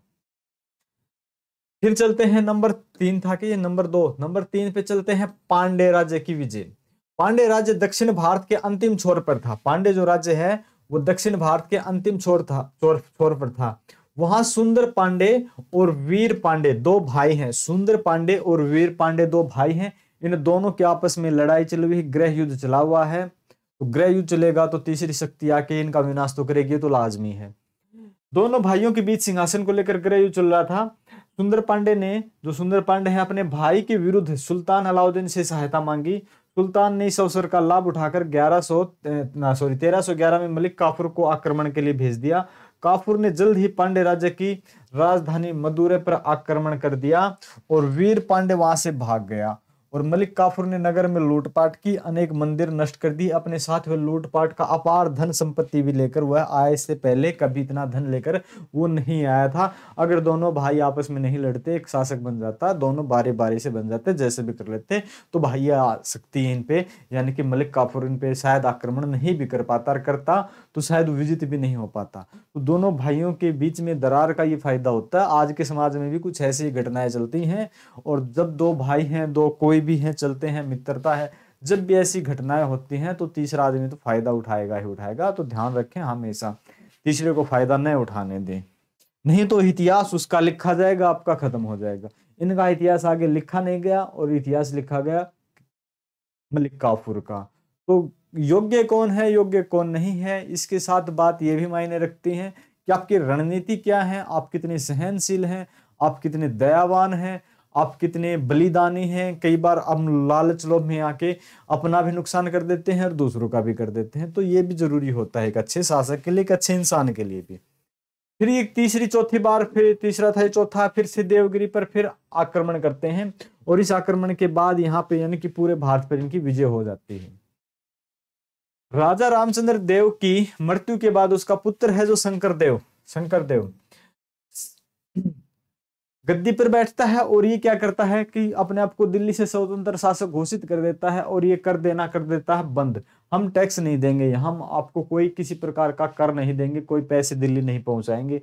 इसके फलस्वरूप यहाँ पे फिर से मलिक काफूर को आक्रमण के लिए भेजा जाता है, और मलिक काफूर यहाँ से फिर विजित हो जाते हैं।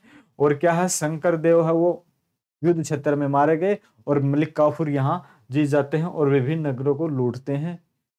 और लूटने में इनको दिक्कत भी क्या है भाई, मौका जो दे रहे हैं ये लोग। तो इसके बाद ये जो इनके अभियान थे वो हमने सारे के सारे पढ़े अभियानों के बारे में। फिर देखते हैं अलाउद्दीन खिलजी के कुछ सुधार, इन्होंने जो सुधार किए हैं वो भी हम देखते हैं। अलाउद्दीन खिलजी के सुधार हम पहुंच गए हैं पेज नंबर 22 पे। तो यहां से सुधार है, तो सुधार वाली क्लास हम कल करेंगे। यहां तक आप देख सकते हैं, क्योंकि अभी कंटेंट है काफी है। कितनी बड़ी क्लास और हो गई, 1 मिनट देखें भाई, आज ही कंप्लीट कर लें। चलो कंप्लीट कर ही लेते हैं, है ना, क्योंकि एग्जाम का टाइम है। अलाउद्दीन खिलजी के सुधार भी देख लेते हैं। शासन का केंद्रीयकरण है, ये अपनी पूरी सत्ता अपने हाथ में रखते हैं, यानी कि निरंकुश शासक माने जाते हैं। पूरी की पूरी केंद्रीय सत्ता है वो अपने हाथ में रखते हैं। अलाउद्दीन खिलजी हैं दिल्ली का ऐसा पहला सुल्तान था जिसने उलेमा वर्ग की उपेक्षा करते हुए धर्म पर राज्य का नियंत्रण स्थापित किया। उसने अपने आप को यामिन उल खिलाफत नासिर आमिर उल मुमकिन कहा, ये इनकी उपाधि थी। उलेमा वर्ग क्या था, हम पहले बता चुके थे। इस्लामी धर्म या आचार्यों और शरीयत कानून के रूढ़िवादी व्याख्याकारों को उलेमा कहा जाता था। वास्तव में इस्लामिक कानून, शरीयत, कुरान और हदीस पर आधारित है। अलाउद्दीन निरंकुशता में विश्वास करता था। उसने अपने विरोधियों का निर्ममतापूर्वक दमन किया और सारी की सारी सत्ता अपने हाथ में केंद्रित कर ली की हुई थी, यानी कि खुद जो भी था सारी की सारी सत्ता अपने हाथ में थी और निरंकुशता से इन्होंने शासन किया था। आगे देखते हैं, सुल्तान ने अपनी सहायता के लिए मंत्री परिषद नियुक्त किया, किंतु उन्हें केवल सुल्तान की आज्ञा का पालन करना होता था। ऐसा नहीं है कि सुल्तान की आज्ञा का ये पालन नहीं करेंगे, सुल्तान की आज्ञा का पालन करेंगे। ये सुल्तान को आज्ञा नहीं दे सकते कि राजा साहब आपको ये नहीं किया, आपको ये करना चाहिए था, ऐसा कुछ नहीं। ये मंत्री परिषद सिर्फ इस काम के लिए है, जो सुल्तान बोलेगा, जो शासक बोलेगा, उसके काम ये मंत्री परिषद करेगा। इनको कोई सलाह देने का काम नहीं है, कि आप राजा को सलाह नहीं दे सकते। सुल्तान ने अमीरों का दमन कर साधारण लोगों को उच्च पदों पर नियुक्त किया, यानी कि जिसकी कार्य क्षमता है, जिसकी योग्यता है उसी को।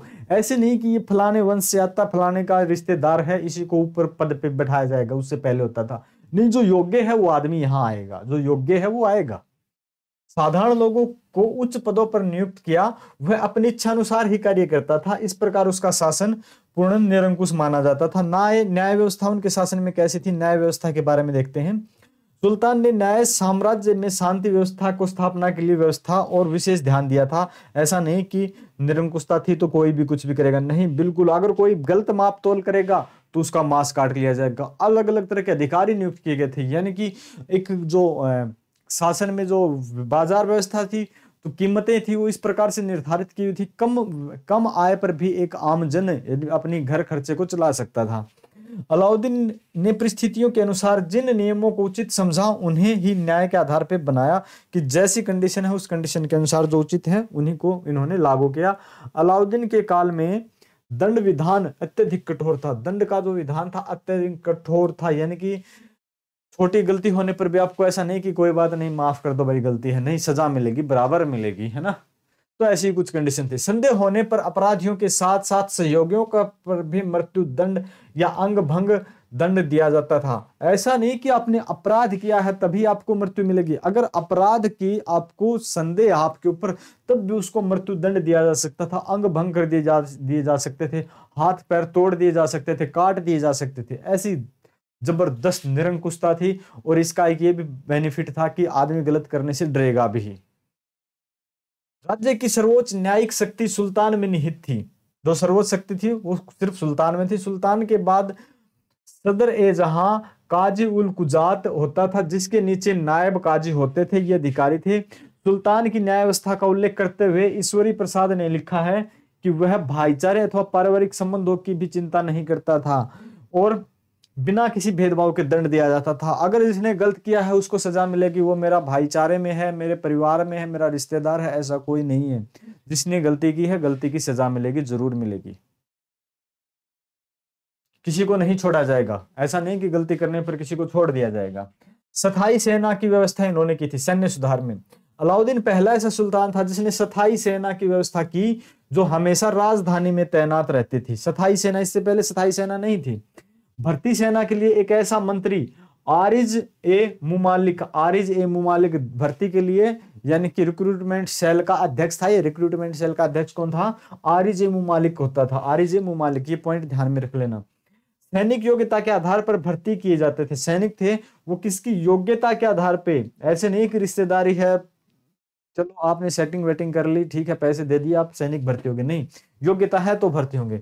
न कि वंश अथवा जाति के आधार पर सैनिकों का हुलिया दर्ज किया जाता था। दीवान ए आरिज सैनिकों का हुलिया लिखता था, उनकी कंडीशन हुलिया लिखता था कौन? दीवान ए आरिज। सैनिकों को नकद वेतन व्यवस्था। अलाउद्दीन ने पूर्व सैनिकों की जागीर देने की प्रथा प्रचलित थी। अलाउद्दीन से पहले क्या थी, सैनिकों को जागीर दे दी जाती थी, वहां से उनकी आय आती थी, और वो जैसे भी है लूटना, जैसे भी है कम ज्यादा जैसे भी आय थी उनकी। लेकिन यहाँ अब फिक्स वेतन कर दिया था। अलाउद्दीन ने इस समय इस प्रबंध को समाप्त कर दिया। राजकोष से सैनिकों को नकद वेतन दिया जाएगा। जो यहाँ पे इनकम आएगी वो सैनिकों को डायरेक्ट नहीं, वो राजकोष में आएगी। राजकोष से उनको उनका वेतन दिया जाता था। ऐसा माना जाता है कि एक सैनिक का वेतन 234 टका प्रदर्शित प्रतिवर्ष था।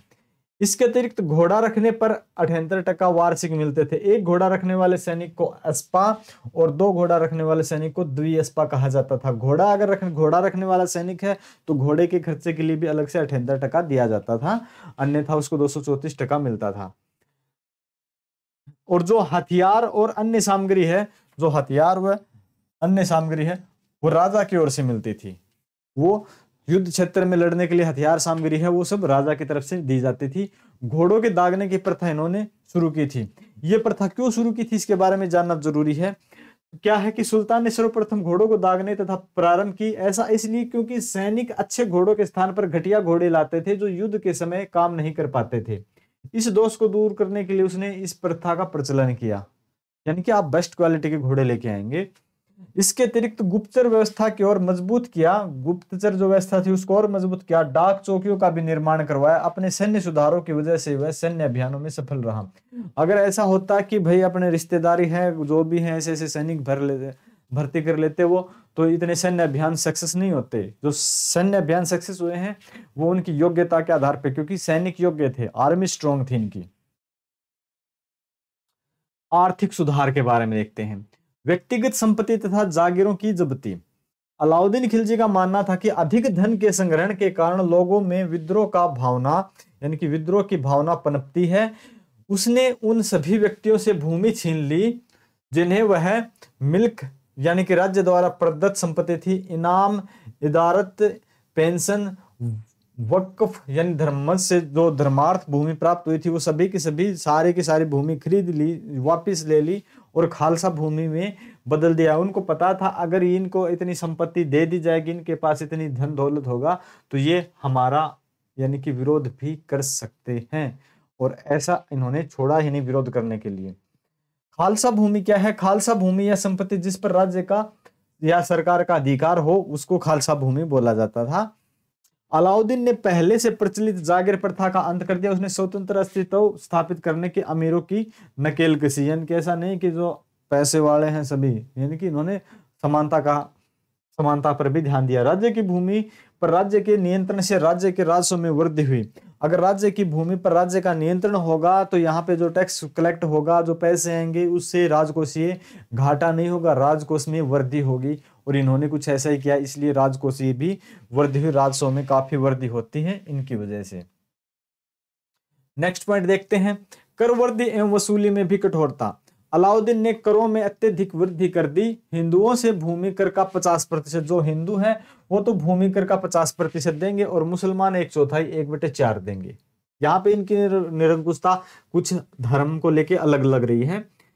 अलाउद्दीन ने सल्तनत में गैर मुस्लिमों पर 4 प्रकार के, जो गैर मुस्लिम थे उन पर 4 प्रकार के कर लगा रखे थे, जिनमें जजिया कर, खराज या भूमि कर, घरी कर यानी कि गृह कर, घर का कर, चरी कर जहां पे चरागाह दुधारू पशुओं को जहां पे चराया जाता था उस प्रकार के कर लगाए जाते थे। तो ये कर भी इन्होंने लागू किए थे। जो गैर मुस्लिम थे उन पर 4 प्रकार के कर लागू किए थे। जकात मुस्लिमों से लिया जाने वाला धार्मिक कर था। जकात क्या था? जकात मुस्लिमों से लिया जाने वाला धार्मिक कर था। खुम्स क्या था? लूट का माल। खुम्स क्या था? लूट का माल। 5वां भाग सेना को, जबकि शेष 4 भाग राज्य का होता था।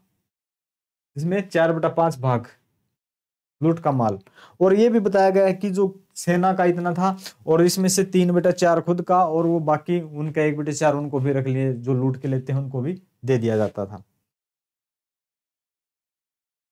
हिंदू पदाधिकारियों की विशेषताओं की समाप्ति, विशेष जो अधिकार थे उनकी समाप्ति कर दी। हिंदू पदाधिकारियों के विशेष अधिकारों को समाप्ति कर देते हैं। पुरानी व्यवस्था के अनुसार मुकद्दम खुद तथा चौधरी भूमि कर वसूल किया करते थे जो हिंदू थे, इसलिए उन्हें कुछ विशेष अधिकार प्राप्त थे, लेकिन अलाउद्दीन ने उन्हें इन अधिकारों से वंचित कर दिया।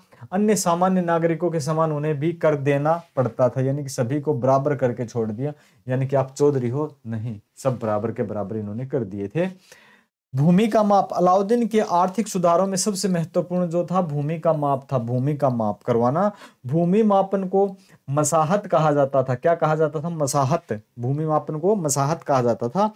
भूमि माप का उद्देश्य यह पता लगाना था कि कितनी भूमि पर कृषि होती है और राज्य की वास्तविक उपज क्या है। राज्य की वास्तविक उपज क्या है, कितनी भूमि कृषि योग्य है, कितनी भूमि पर कृषि उत्पादन होता है, उसमें से कितना, यानी कि 50% यहाँ शासक को यानी कि राजा को दिया जाता था, 50% वहां खुद उत्पादकों द्वारा रख लिया जाता था। और इसमें लागू करने के योग्य और ईमानदार अधिकारी नियुक्त किए थे दीवान-ए-मुस्तखराज, एक नए विभाग की स्थापना। यानी कि इन्होंने क्या की, इतनी निरंकुशता लगाई हुई थी। निरंकुशता बोल सकते हो, यानी कि आप ये भी बोल सकते हो लूट मार का जो भी माल है, यानी कि आम आदमी पे, यानी कि आप ना किसी प्रकार के टैक्स चोरी नहीं कर सकते, यानी सब कुछ ही तो राजा के नियंत्रण में है, सब कुछ ही। जैसे कि आज के चल रहा आपकी फैमिली आईडी बनी हुई है, आपके Aadhaar card, voter card, PAN card सब डेटा मैच हो रहे हैं, आप कोई भी नहीं, कुछ भी, कोई जो बड़े हैं जो खुद हैं वो चोरी कर सकते हैं, आप नहीं कर सकते। आपके अकाउंट पे सरकार की नजर है, जो बड़े लोग होते हैं वो चोरी करके, फ्रॉड करके वो विदेश भाग सकते हैं, बाकी एक आम आदमी नहीं कर सकता। तो ऐसा शिकंजा कसा हुआ था उन्होंने। बाकी आज के समय में भी शिकंजा कसा सरकार कस रही है, लेकिन जो बड़े लोग हैं वो फिर भी फरार हो जाते हैं। अलाउद्दीन ने जीवन निर्वाह की आवश्यक वस्तुओं के मूल्य को मांग तथा पूर्ति के नियमानुसार घटने तथा बढ़ने नहीं दिया, बल्कि उनका मूल्य स्थायी रखा। ऐसा नहीं है कि मांग बढ़ गई है तो वस्तु की कीमत बढ़ा दी जाती है, मांग नहीं है तो वस्तु की कीमत डाउन कर दी जाती है। आप देखते हो कई बार टमाटर 2 रुपये किलो है, अगले 2 महीने बाद देखते हो 100 रुपये किलो है। प्याज का भाव एक बार 100 रुपये किलो है, अब यहाँ गांव में बेच रहे हैं 100 रुपये के 10 किलो 15 किलो है। मतलब भाव इतने ज्यादा ऊपर नीचे नहीं होने दिए इन्होंने कभी भी। सुल्तान ने आवश्यक वस्तुओं का मूल्य इतना कम कर दिया, आवश्यक जो आपकी वस्तु है उनका मूल्य इतना कम कर दिया कि एक सैनिक कम वेतन में भी अपना गुजारा भत्ता कर सके। उसने तय कर दिया कि मूल्य वही होगा जो सरकार द्वारा निर्धारित होगा। जो सरकार मूल्य निर्धारित करेगी काफी कम किया हुआ है और यही मूल्य होगा, इस मूल्य से ज्यादा बेच भी नहीं सकते। और एक कम से कम वेतन का कर्मचारी सैनिक भी अपना गुजारा भत्ता चला सकता, अपना गुजारा यहां से कर सकता है।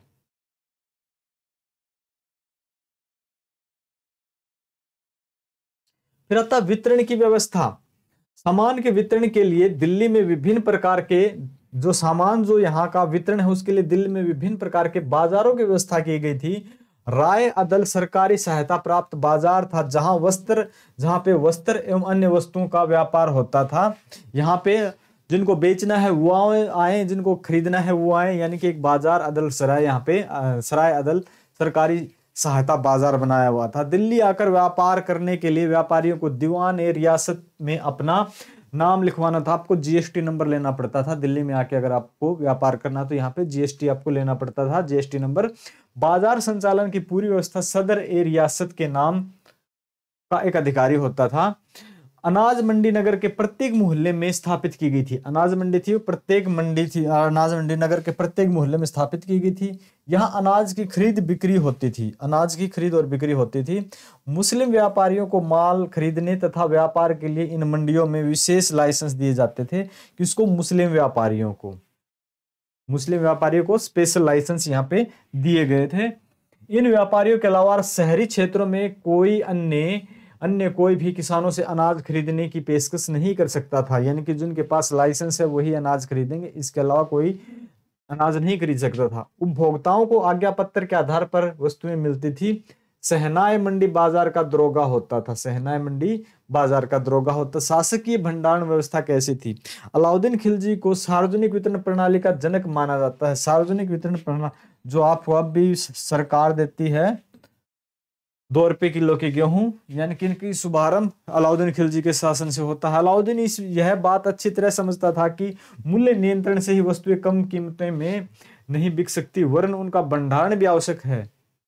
उनको पता था कि अपव्यय के गोडाउन में माल भरा होना भी जरूरी है, ऐसा नहीं है कि आपने डाउन कीमत कर दी तो। अतः उसने अनाज भंडारण के लिए बड़े बड़े गोदाम बनवाए। गोदामों में अनाज केवल आपातकालीन परिस्थितियों में ही निकाला जाता था। अगर आपातकालीन परिस्थितियां नहीं है तो इनसे बाजार में इनमें अनाज नहीं निकाला जाता था, आपातकालीन परिस्थितियों से ही अनाज निकाला जाता था। ऐसे प्रमाण मिलते हैं कि अलाउद्दीन ने राशन की व्यवस्था भी लागू की। अकाल के समय प्रत्येक घर को आधा मन अनाज प्रतिदिन दिया जाता था। आधा मन अनाज, एक मन में 40 किलो होते हैं, आधा मन में 20 किलो, यानी कि 20 किलो अनाज प्रत्येक घर को प्रतिदिन दिया जाता था। अगर अकाल पड़ गया, खाने को नहीं है, तो ऐसा नहीं कि जनता भूखी मरेगी, अनाज नहीं है। नहीं, अनाज इतना ज्यादा स्टोर है कि आपको भूखा भी नहीं मरने दिया जाएगा। बाजार के कर्मचारी हैं। बाजार नियंत्रण को सफल बनाने के लिए अलाउद्दीन ने योग्य, ईमानदार तथा अनुभवी लोगों को नियुक्त किया। बाजार का सबसे बड़ा अधिकारी होता था सदर ए रियासत। सदर ए रियासत, इनसे आप जीएसटी नंबर लो, व्यापार करो।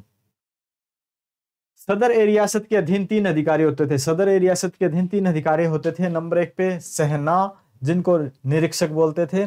बरीद गुप्तचर अधिकारी होते थे। मुनिया गुप्तचर होते थे, ये छोटे लेवल के गुप्तचर, ये गुप्तचर अधिकारी होते थे, ये बड़े, ये रो एजेंट और ये यानी कि रो के प्रमुख होते थे। इस प्रकार की कुछ व्यवस्था की गई थी। अच्छा खासा कंटेंट है यहाँ से, मेरे हिसाब से बोर हो गए होंगे इतने टाइम से पढ़ते पढ़ते। जो कंटेंट है मैं आपको बता रहा हूँ, बहुत ज्यादा है, बहुत काफी है। 1-2 बार आप जरूर देखें वीडियो, काफी आपका मन करे या न करे वीडियो देखें, फिर आप कंटेंट पढ़ें बारी बारी से, तभी आपको मजा आएगा और एग्जाम भी आपका तभी होगा।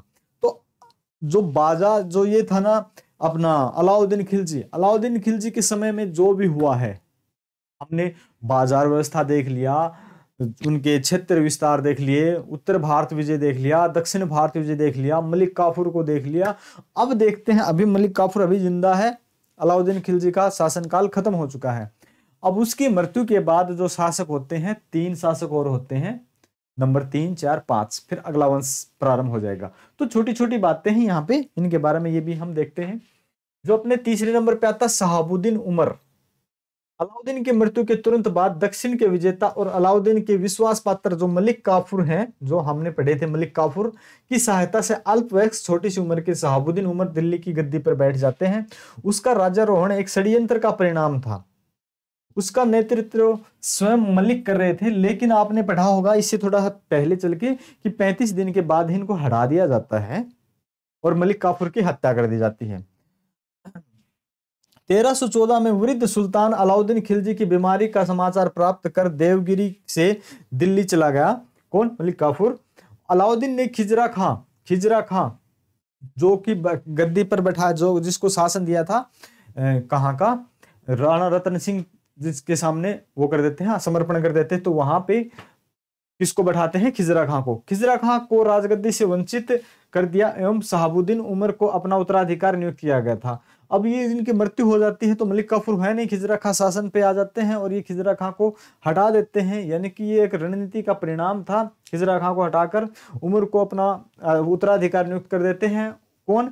ये जो मलिक काफूर हैं, और जो राजनीतिक सत्ता है मलिक काफूर के हाथ में होती है सारी की सारी। तत्पश्चात उसने वृद्ध सुल्तान को भी जहर देकर मार डाला था। उसकी मृत्यु के पश्चात जनवरी 1316 में उमर नया सुल्तान बना था। मलिक काफूर उसका संरक्षक था।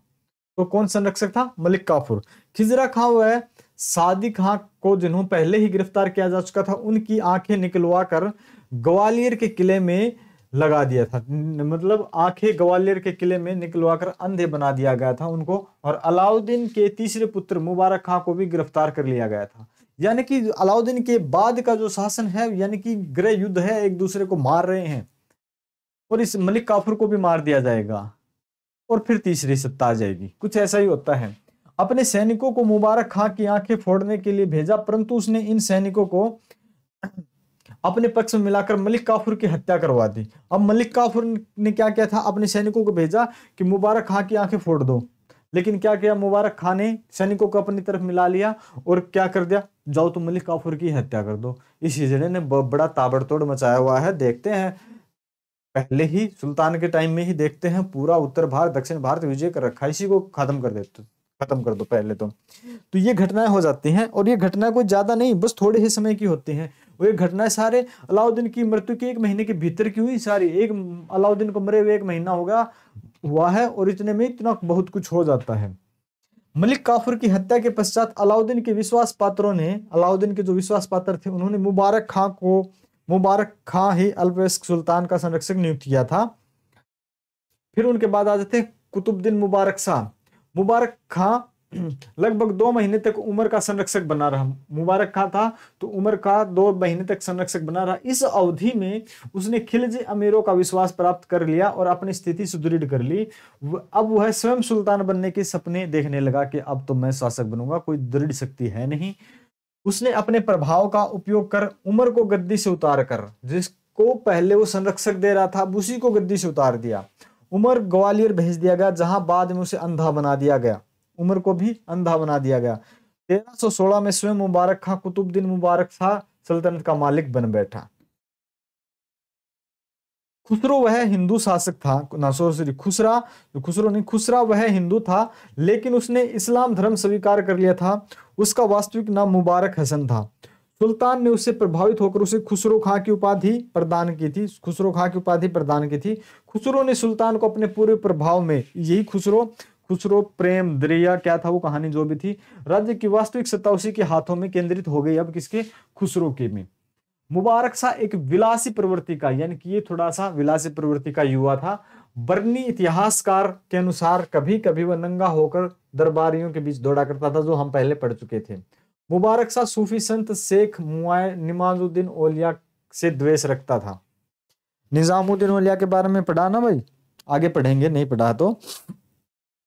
नंबर 5 पे आते हैं, लास्ट के हैं नासिरुद्दीन खुसरो खां, और इनके बाद इनकी हत्या करके अगला वंश प्रारंभ हो जाएगा। तो ये आज का अपना अंतिम पेज है। कुतुबुद्दीन मुबारक शाह के पश्चात दिल्ली का सिंहासन रिक्त हो गया। अलाउद्दीन के 4 पुत्रों की हत्या पहले ही हो चुकी थी। देखते ही देखते इतने दिन में सब कुछ बदल गया था। शेष बचे पुत्रों की भी हत्या कर दी गई अलाउद्दीन ने इतना ताबड़तोड़ आक्रमण किया था, जितने क्षेत्रों को विजित किया था। अब इसके खुद के वंशज ही मारे जा रहे हैं। 4 पहले मार दिए, बचे हुए को भी मार दिया। सभी महत्वपूर्ण दरबारियों पर दबाव डालकर अथवा उसके समर्थन से खुसरो स्वयं सुल्तान बन बैठा। उसका नाम खुतबा में पढ़ा गया। उसने अपने नाम के आगे सिक्के भी ढलवाए। उसने पैगंबर के सेनापति की उपाधि ली। उसके स्त्रों ने उसके विरुद्ध इस्लाम का शत्रु और इस्लाम के खतरे में है के नारे लगाए। और 8 सितंबर 1320, ये डेट वगैरह याद रखना जरूरी नहीं, गयासुद्दीन तुगलक के नाम से सिंहासन पर बैठा। और अगला जो वंश आएगा वो गयासुद्दीन आ जाएगा। अगला जो वंश आएगा वो हम पढ़ेंगे तुगलक वंश।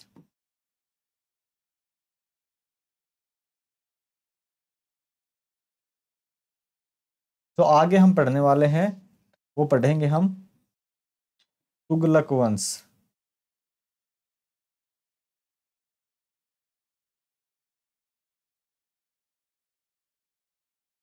तो आज का अपना ये था।